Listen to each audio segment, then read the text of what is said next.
WhatsApp, how it is weaponized for stoking communal tensions and religious feelings and reaping electoral benefits.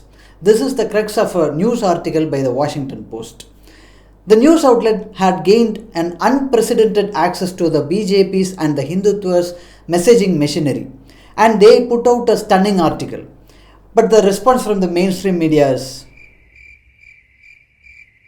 they should be the ones doing this work, but apparently they are not doing it. In this video, we'll see what the Washington Post had reported and how the BJP's messaging machinery works. This is Youturn, I'm Ramasamy Jayaprakash. WhatsApp is used by the BJP for its political messaging and creating political misinformation. What's new about this? We all know this, right? Why the Washington Post article is gaining this much attention and traction? Because this is common knowledge. Everybody in India who follows politics knows that WhatsApp is used to spread misinformation by the BJP. Because there is a separate saying by itself, graduate of the WhatsApp University. Many such terms are used for someone who believes all the political misinformation and all the false messages and fake news that are being put in the messaging platform. So, everybody knows this. This is common knowledge. But why this is getting so much attention? Because the Washington Post article finally gives some kind of evidence from the first-hand experience. It has seen in person how the propaganda machinery works. Before this, everything was an assumption. Okay, this could happen, this is how the things are being done, this is what is being done by the BJP. All these were assumptions, and even what we think we know is based on our observation, and we have not seen things in our own eyes. Washington Post has done that. It had gained access to some of the social media managers for the BJP during the Karnataka elections. One such individual is Ashwin Kumar Ullal. He is the social media head for Mangaluru. And he says that we have to make all the big shots during the last bit of the overs. Last part of the innings, we have to make the big shots. Why he says this? Because the messages from the BJP's machinery, propaganda machinery, they were all normal. Any political party will send those kind of messages. Normal campaign messages were the norm during the initial days. But as the election came closer and closer, that color changed. Normal political messages became little more than that. It became an anti-Muslim rhetoric. Religiously bigoted messages targeted at Muslims was peddled to everybody in the state through these WhatsApp groups, and religious polarization was the outcome that they were looking for. And to many extent, they have achieved that. In the coastal region of Karnataka, there are 13 assembly seats and 11 of them were pocketed by the BJP. This was mainly due to a person called Sunil Pujari. He is a person who runs an anonymous page in Facebook and WhatsApp and many of the social media platforms, and this is being called as Astra. The messages put out by Sunil Pujari became viral many times, and these were shared by some of the highly influential people in Karnataka politics, and that included former Chief Minister of Karnataka.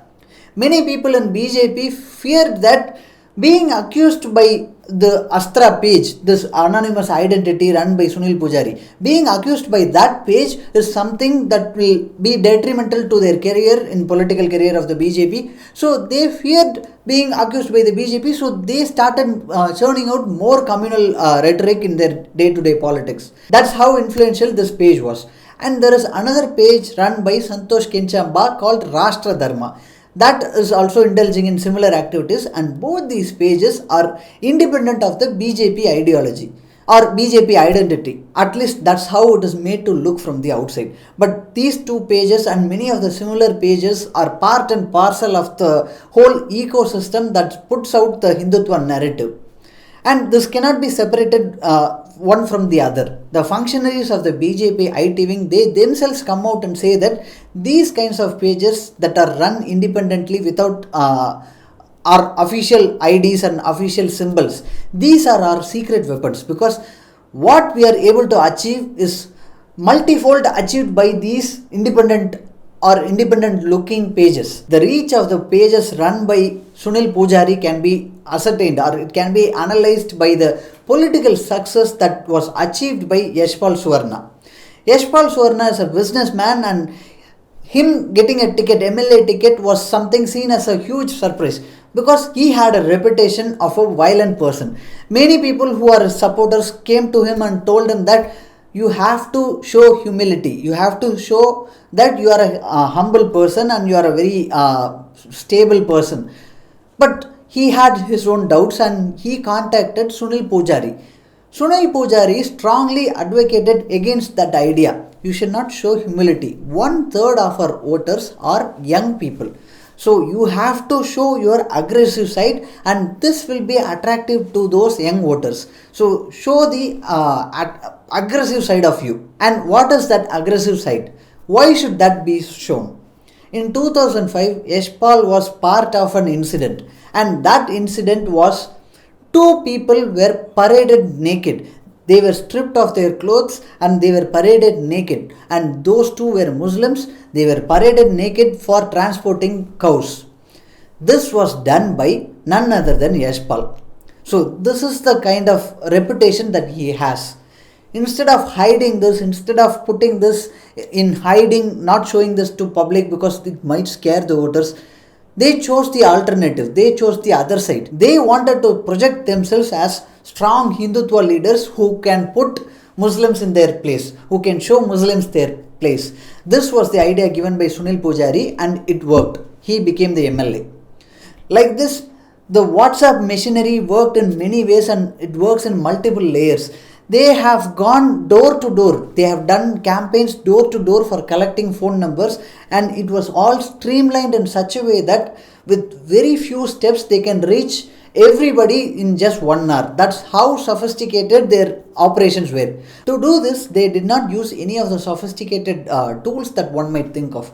All they did was use the organizational strength that they have. The BJP and RSS have excellent organization structure and they used it to their advantage and collected a massive database of phone numbers and created a network of WhatsApp groups with which they can send their propaganda messages. That's all there is to it. They didn't do anything more than that. They had an army of social media workers. 150,000 people were mobilized for working for the social media during the Karnataka elections.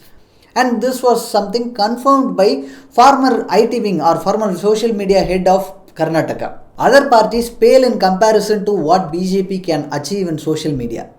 And to put this in perspective, to put everything in perspective, we have to look at what Amit Shah said in 2018. There was a meeting conducted for the social media workers. BJP social media workers were called, and in that meeting, Amit Shah is telling that we are capable of taking any message viral. That is the power that we have. And for that, he uses one example. One of the social media workers from the BJP put out a message stating that Mulayam Singh Yadav was slapped by Akhilesh Yadav. No such incident happened. Amit Shah himself tells that no such incident happened. But our employee or social media worker put this anyway. And within few hours, a call came to me asking, Gee, did this happen? That's how the power we have. That's how much power we wield. This is something that we can do. I'm not telling you should be doing this, but we can do this also. Do you understand what I'm telling you? We have this power. We can do this, but don't do it. Do you understand? This is what Amit Shah said back in 2018. He was flaunting the powers that they have, and we from experience know what they are capable of. This is important because it has become a matter of life and death. Many lives are at stake. Some weeks back we saw a railway police officer killing Muslims in a running train. He killed them just for their identity of being Muslims, nothing else. He just saw they are Muslims and that person had been consuming hate messages for a long time and he chose to kill those Muslims just because they are Muslims. That's all there is to it. That's how worse the situation is getting because of the kind of religious hatred and communal hatred that is being spread in society. This is mainly done through WhatsApp and social media platforms. So it is very important we have to understand what we are dealing with. In July 2022, a murder happened. A Muslim man was killed by the Bajrang Dal. And in retaliation, as revenge, some of the militant Muslim organizations killed a worker of the BJP. So To settle scores again, a BJP man is killed, so we have to take revenge. We have to kill someone from the Muslims. We have to extract revenge. This was the kind of messages and narrative that was being set in through WhatsApp as well as in many of the social media platforms. And this was done by Astra as well as by Rashtra Dharma, the two pages that we talked about before. As a result of this, a Muslim man, Muhammad Fazil, he was an innocent man, he was a random Muslim guy. He was killed because they wanted revenge.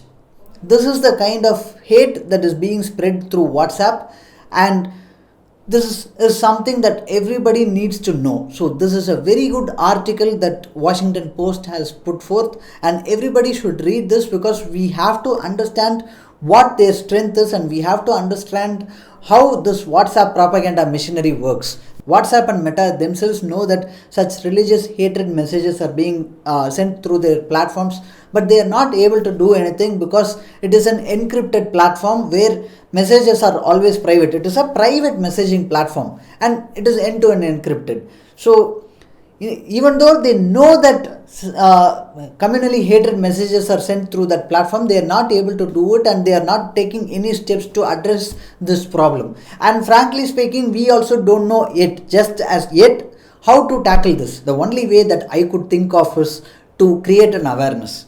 And for that to happen, first we have to understand what is going on and how WhatsApp is used. And we have to educate others who are all around us. We have to educate them personally. One person at a time we have to do it. And we have to tell them this is something that is used as a political weapon, and for this enormous resources are pulled in. They have put a lot of work in to do this kind of narrative setting. With this awareness only we can fight this menace. Thank you.